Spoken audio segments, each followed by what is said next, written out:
Je suis Philippe Manoury, compositeur, comme j'aime à le rappeler, écrivain de musique. C'est-à-dire que l'essentiel de mon activité musicale se passe sur une table à écrire de la musique. Musique symphonique, opéra, musique électronique. Voilà. Alors, je suis venu faire en Alsace un retour, parce que, pas que j'y ai habité autrefois, mais l'Alsace, enfin Strasbourg. Disons, Strasbourg a toujours été un port d'attache pour moi, puisque depuis 84, je crois, 85, c'était un lieu de rencontre pour les créations musicales, le Festival Musica qu'a fondé Laurent Bell à l'époque, et qui était à l'époque le rendez-vous, je dirais, incontournable de la création, où on se retrouvait entre collègues compositeurs, avec le public, évidemment, avec des interprètes, des chefs d'orchestre, des solistes. Et donc, c'était vraiment, chaque année, on venait à Musica. Donc, c'était quelque chose que j'ai connu depuis 84, d'ailleurs, depuis la création, puisque j'ai été joué dès la première saison. Et ensuite, j'ai eu un exil californien. J'ai passé 8 ans en Californie, à l'université de San Diego, UCSD, où j'ai été nommé professeur de composition. Et je me trouvais un peu en décalage, c'est-à-dire que je ne regrette pas du tout cet exil californien, parce que les conditions matérielles étaient très intéressantes pour moi. C'est-à-dire que je n'avais pour la première fois de ma vie pas trop à m'occuper de rentrée d'argent, donc je pouvais composer de manière plus confortable, puisque j'avais un salaire de professeur. Et en plus, les universités californiennes sont très généreuses en temps de... quand il faut voyager, c'était tout à fait confortable. Mais c'est vrai que c'était très éloigné, c'était très loin de l'Europe. Et puis surtout, c'était dans un pays qui est immense, mais qui n'a pas de tradition de création musicale. C'est-à-dire, pour un pays grand comme ça, il y a très peu de festivals, si ce n'est pas du tout. Il y a très peu d'ensembles, il y a très peu d'activités musicales, si ce n'est à l'intérieur des campus. Donc, je me trouvais un petit peu, au bout de quelques années, un petit peu isolé, et j'avais vraiment envie de rentrer en Europe. Je ne savais pas où. Je ne voulais pas revenir à Paris, parce que Paris, c'est très cher. Pour un musicien, on a besoin d'espace, on a besoin d'un piano, on a besoin de... Donc, c'est très difficile de vivre à Paris. Donc, il s'est trouvé qu'à cette époque-là, un de mes opéras, La Nuit de Gutenberg, en 2011, a été joué à l'Opéra National du Rhin. Donc j'ai passé 1 mois et demi à Strasbourg pendant les répétitions qui avaient lieu de la fin août jusqu'au début septembre, et j'ai trouvé cette ville tout à fait, pour y avoir habité comme ça, très agréable. Et j'ai fait savoir aux gens que je connaissais ici, donc le directeur du festival musical de l'époque, Jean-Dominique Marcot, mais aussi j'ai rencontré le directeur du conservatoire, j'ai rencontré des gens de l'université.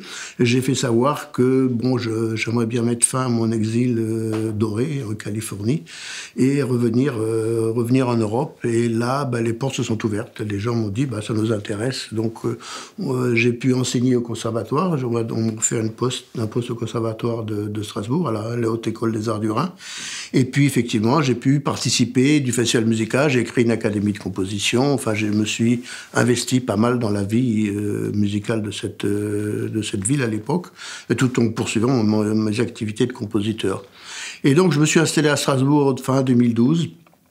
Pour une bonne raison aussi, c'est que, comme je l'ai dit tout à l'heure, autant j'apprécie certaines choses de ce qui se passe en Californie, aux États-Unis, autant je me sentais un petit peu isolé, et j'avais vraiment envie de retourner en Europe, enfin disons l'Europe peut-être un peu fantasmée, enfin disons la vieille Europe. Et Strasbourg me fait toujours cet effet-là, c'est toujours quelque chose de très agréable. On a vraiment l'impression de se trouver en Europe centrale. Je suis très attaché à certaines villes, par des liens familiaux, à Prague par exemple, où j'ai été souvent, où je connais aussi un peu Budapest, enfin toutes ces villes matricielles, ou même Vienne, ces villes matricielles desquels sortent une grande partie de notre culture, enfin de la mienne en tout cas, que ce soit du point de vue musical évidemment, mais aussi d'un point de vue philosophique, d'un point de vue littéraire, d'un point de vue poétique, dramatique aussi. Donc je me sens très issu de cette civilisation Mitteleuropa. Et c'est vrai que quand on se promène à Strasbourg, on sent qu'on fait partie de ce creuset-là. Et donc c'est une ville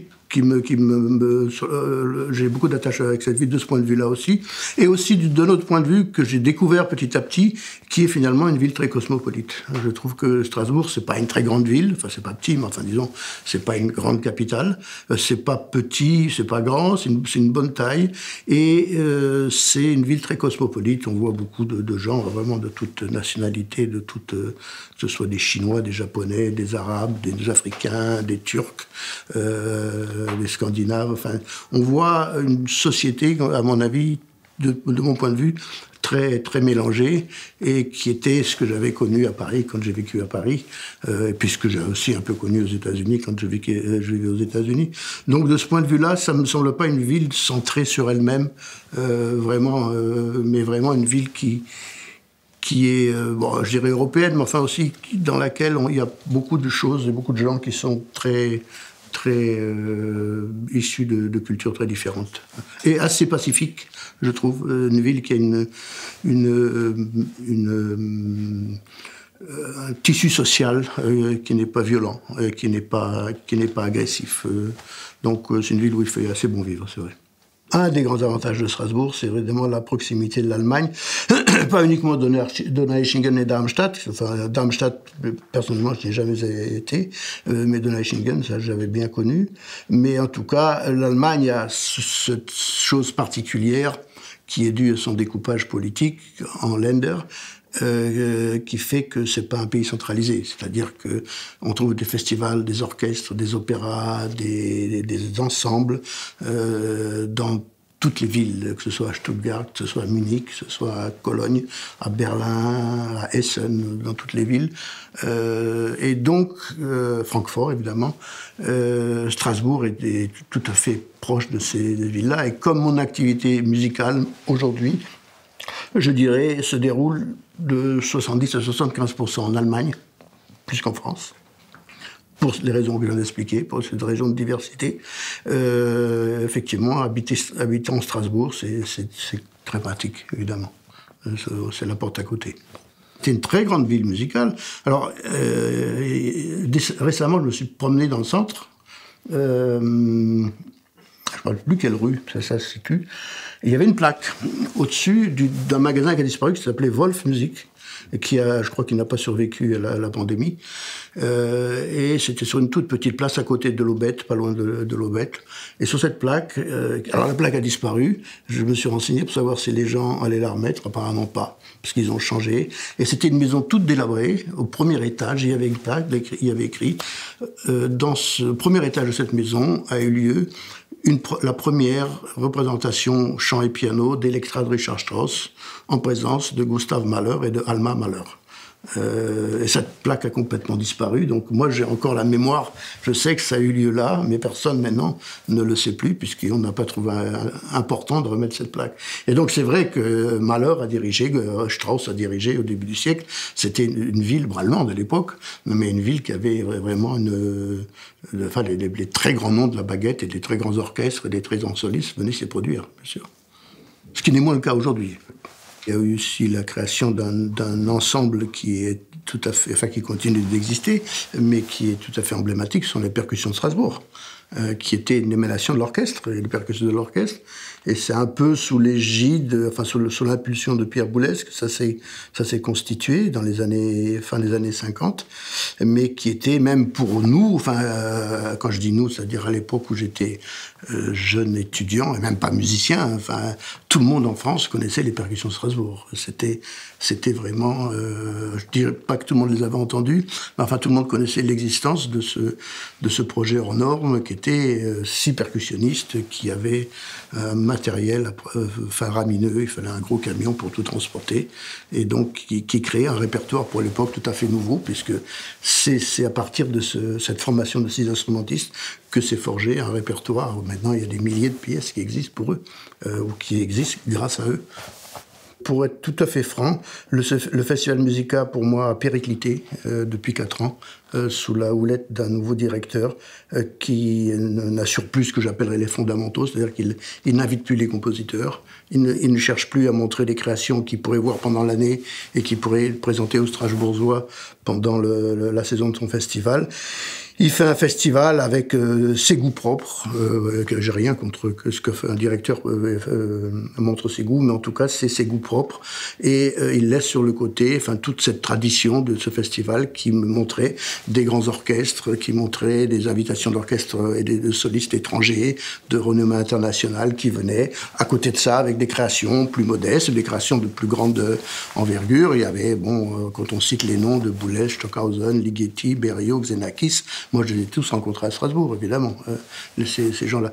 Maintenant, ça n'existe plus, malheureusement. Donc, de ce point de vue-là, je trouve que Strasbourg a beaucoup perdu.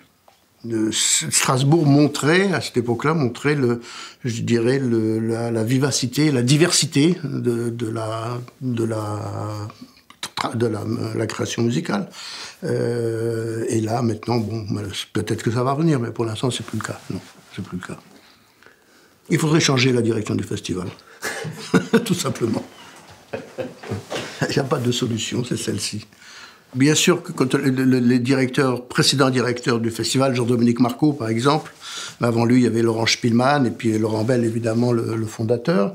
Qu'est-ce qu'ils faisaient? Donc, ils produisaient les commandes, c'est-à-dire qu'ils faisaient leur propre production pour montrer des commandes qu'ils initiaient eux-mêmes, mais ils passaient une partie de l'année à aller voir des concerts, à aller voir des opéras, à aller voir des spectacles, à aller de se renseigner, de voir qu'est-ce qui était créé, et ils allaient, par exemple, en Allemagne, ou en Italie, ou en Espagne, ou en France, voir qu'il y avait une telle création, tiens, ça pourrait intéresser le public à Strasbourg, et ils amenaient ces concerts à Strasbourg. Ils faisaient leur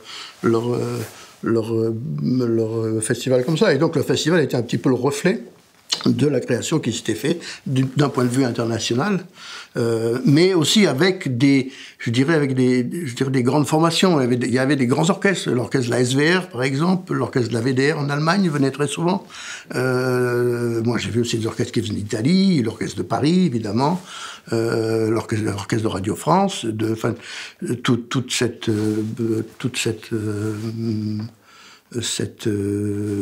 ambiance, très très vivace, montrait vraiment la diversité et de la création musicale contemporaine. Donc ça, c'était quelque chose de tout à fait intéressant. Il y a la présence de Bach, mais il y a aussi la présence de Mozart. Pas dans la programmation, mais disons dans les lieux. Il y a beaucoup de lieux à Strasbourg. On sait que Mozart est venu. Il y a au moins 3 salles dans le centre de Strasbourg. On sait qu'il s'est produit. Sans grand succès, d'après, ouais, il s'en plaignait, d'ailleurs. Brahms aussi s'est produit là. Il y a un public, alors qui s'est formé petit à petit, et qui s'est formé au cours des années, c'est-à-dire que je pense que depuis... il y avait déjà un public qui était sensibilisé, puisque, comme vous l'avez rappelé, il y avait des chefs d'orchestre comme Ernest Bourg, par exemple, qui était très connu à Strasbourg et qui faisait beaucoup de créations musicales, ou disons qui jouait beaucoup d'œuvres du répertoire du XXe siècle. Donc le public était déjà sensibilisé. Donc c'était, je dirais, un public assez... Je dirais pas d'avant-garde, mais un public qui était très, très connu pour être assez sensibilisé à la musique de son temps. Et le fait que cette ville a été choisie pour faire ce festival dans les années 84, sous l'impulsion de Maurice Fleuret et Jack Lang, je pense, à l'époque. Donc le fait que cette ville ait été choisie n'est pas un hasard, évidemment. C'est parce qu'on savait qu'il y avait déjà un terreau qui était là. Et au cours des années dans lesquelles ce festival s'est développé, effectivement, il y a eu beaucoup de rencontres qui venaient et puis qui étaient... le public s'est consolidé, s'est élargi, et jusqu'à un point, d'ailleurs j'ai demandé aux au Jean-Dominique Marcot, avant qu'il quitte ses fonctions, pour savoir si le public du Festival Musica profitait de la proximité avec l'Allemagne. Et il m'a dit, pas du tout. Enfin, je dis pas que ça n'existe pas, mais l'essentiel du public était strasbourgeois. Ou des régions, peut-être des villes limitrophes autour de Strasbourg. Mais donc, une grande partie du public était strasbourgeois. Donc, ça n'a jamais été un festival qui était, comme l'ont été beaucoup d'autres festivals, le rendez-vous des Parisiens. Parce que, je me rappelle à l'époque le festival de Royan, qui était assez célèbre. Bon, le public de Royan ne venait pas, on voyait les mêmes gens qu'on voyait à Paris, mais qui se retrouvaient à Royan, quoi. C'était un peu comme le festival de Cannes, de ce point de vue-là. Tandis que là, apparemment à Strasbourg, enfin ça m'a été confirmé, une grande partie du public était le public de la ville lui-même, le public strasbourgeois. Quand j'avais été approché, c'était en 2008, je pense, par le directeur de l'opéra de l'époque, qui s'appelait Marc Klemmer, il voulait absolument faire un opéra sur un thème lié à Strasbourg. Bon, c'est un peu... je trouvais ça un peu exagéré, enfin, bon. Il m'avait proposé Albert Schweitzer. Et donc, j'avais lu le livre de Cesbron, Les Minutes d'Albert Schweitzer, et je me suis dit, oh là là, on tombe dans la bondieuserie, et je ne voyais pas ce que j'allais faire avec les tambours de Lambaréné non plus. Enfin, c'était... Et donc, c'était vraiment le projet qui m'avait été proposé, de faire quelque chose qui surtout de cette figure d'Albert Schweitzer, qui est quelqu'un de remarquable, évidemment. Mais de là en faire un opéra, je trouvais que c'était pas très... Enfin, ça m'a pas attiré, jusqu'au moment où on est arrivé à se mettre d'accord sur une figure plus ancienne, mais encore plus importante, qui était Gutenberg. Parce que l'imprimerie est née dans cette ville-là, quand même. Enfin, disons, la première livre imprimé était ici. Et donc, voilà. Donc, j'ai axé mon projet sur la personnalité de Gutenberg, mais que j'ai élargi à propos sur un peu un opéra qui est sur l'écriture, enfin l'écriture sous toutes ses formes, puisque dans cet opéra, ça commence à l'époque mésopotamienne, on voit des scribes avec des tablettes d'argile, et ça se termine aujourd'hui avec des tablettes, des iPads, quoi, qui sont les avatars de ces premières écritures. Et entre les deux, il y a évidemment Gutenberg qui était la figure centrale. Non, c'est pas une Shine on the Beach, c'était vraiment sur la figure de Gutenberg, tout ce que l'idée que l'écriture peut apporter, c'est-à-dire évidemment la distribution et l'efflorescence des connaissances, et puis l'écriture auquel je suis très attaché, puisque comme je l'ai dit tout à l'heure en préambule, je me considère comme un écrivain de musique, c'est-à-dire que j'écris de la musique. Je n'improvise pas de la musique, mais j'écris de la musique. Et donc l'écriture est quelque chose qui pour moi est central dans la pensée, dans notre civilisation en tout cas. Et de ce point de vue-là, effectivement, Gutenberg était pour moi une figure très, très, très attachante et très importante, avec ce que ça comporte aujourd'hui, évidemment comme avatar, puisque on voit très bien jusqu'à quel point l'écriture peut générer des fakes et des mensonges. J'ai enseigné le conservatoire pendant 4 ans. J'ai enseigné la composition et la musique électronique. J'ai enseigné et j'avais fondé une académie de composition qui a vécu pendant 4 ans. Oui, on recevait, par exemple, le conservatoire de Strasbourg et aussi un conservatoire qui a une très grande renommée, puisqu'il y a eu des compositeurs qui ont enseigné, Ivan Fedele en Italie, qui avait enseigné pendant longtemps. Et il y en a eu d'autres après, d'autres avant. Mais Yann Marèche a enseigné, Michael Jarel y a enseigné. On trouve plein de compositeurs qui sont qui ont été de près ou de loin liés à ce conservatoire, et qui donc il y avait vraiment une tradition d'écriture qui était assez développée, bien sûr. Et qui continue de l'être, parce que d'ailleurs, maintenant, il y a Daniel D'Adamo qui enseigne l'écriture, enfin la composition, et qui continue à poursuivre cette tradition. On entend parler des étudiants de l'AIR dans le design sonore, bon, évidemment, mais personnellement, moi, je considère pas ça comme de la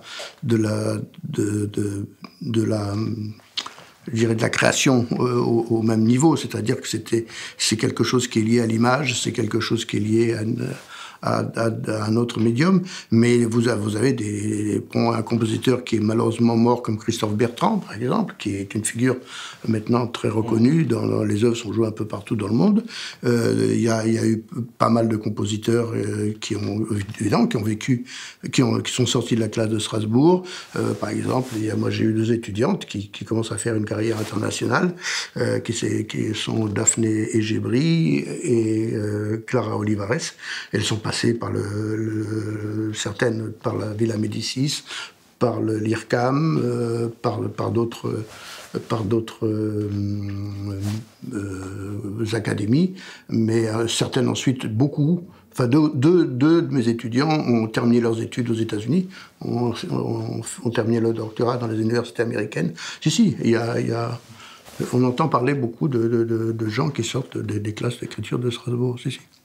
Au niveau des interprètes, j'ai parlé des percussions de Strasbourg, évidemment, mais il y a aussi je pense particulièrement à 2, même 3 entités.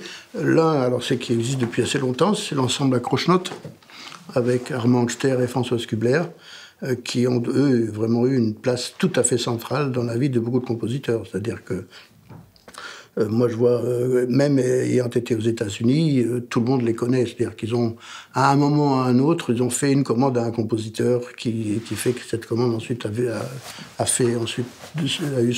cette œuvre a eu son propre itinéraire. Ils ont été, comme un peu que les Percussions de Strasbourg, ils ont été à l'origine d'une multitude de commandes. Et ils continuent d'ailleurs aujourd'hui. L'autre, c'est un ensemble plus grand qui s'appelle l'ensemble Linéa, qui est dirigé par Jean-Philippe Wurtz, qui est joué beaucoup alors du temps où le festival invitait ce type d'ensemble. Maintenant, c'est plus du tout le cas. Mais c'est un ensemble qui était très...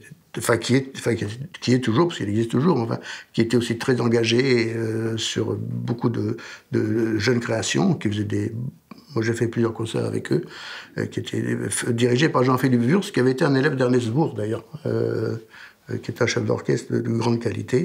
Et puis, il y a un ensemble qui est plutôt dans la périphérie, qui s'appelle Anatsu Miroir, qui est un collectif, qui font aussi beaucoup de créations. Donc, il y a ces trois choses-là. Et je dois dire aussi qu'il y a, au Conservatoire de Strasbourg, il y a aussi un pôle de musique électronique qui est tout à fait vivace, qui est tout à fait vivant, qui est dirigé par Tom Mace, un musicien américain, et qui enseigne donc l'étude des systèmes numériques pour faire de la musique, et qui est qui a une assez grande aura maintenant, qui est très connue.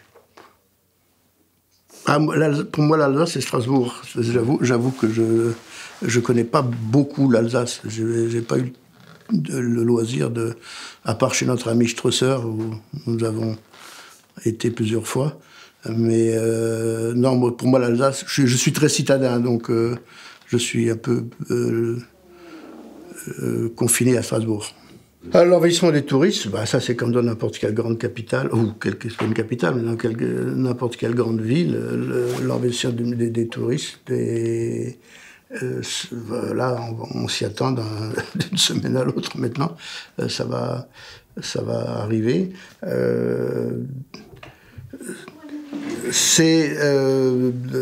On voit qu'il y a des quartiers, par exemple, comme le quartier ici, là, vers l'avenue des Vosges, qui sont des quartiers très résidentiels et un peu comme certains quartiers dans certaines villes allemandes, c'est-à-dire c'est resté très allemand. Il n'y a pas beaucoup de vie à l'extérieur, c'est assez désertique Par contre, bon, il y a des quartiers beaucoup plus vivants, beaucoup plus jeunes, comme à la Krutenau, par exemple, où je vais de temps en temps. Mais je dois dire que le quartier central de Strasbourg est un quartier avec énormément de diversité, je trouve, entre les parties très touristiques comme la Petite France, mais aussi les quartiers qui sont autour de l'Opéra, autour de la cathédrale, et puis les quartiers centraux autour de Lille sont des quartiers qui, bon, à la fois sont très, je dirais, très strasbourgeois, dans le sens où on y retrouve encore des gens qui parlent l'alsacien, des commerçants qui parlent l'alsacien. Moi, j'ai eu très souvent l'occasion, dans les magasins, de voir les commerçants d'un certain âge parler alsacien. L'alsacien est encore pratiqué par beaucoup de gens plus jeunes même, mais qui sont en général des gens du milieu ouvrier. Quand il y a des gens qui viennent faire des travaux, par exemple, des gens qui ont entre 30 et 40 ans, ou 45 ans, mais même déjà des gens de 30 ans, on s'aperçoit que leur langue est l'alsacien. Ils parlent alsacien entre eux. Et aussi, comme je disais tout à l'heure, quelque chose de très cosmopolite, parce qu'il y a énormément de diversité au niveau des magasins, des restaurants, et puis des gens qui déambulent, quoi. Et donc le centre de Strasbourg est vraiment quelque chose d'assez tentaculaire. Ça a l'air d'une capitale. Il y aurait un aéroport un petit peu mieux organisé, ce serait pas mal pour être une capitale. C'est ce qui manque un peu.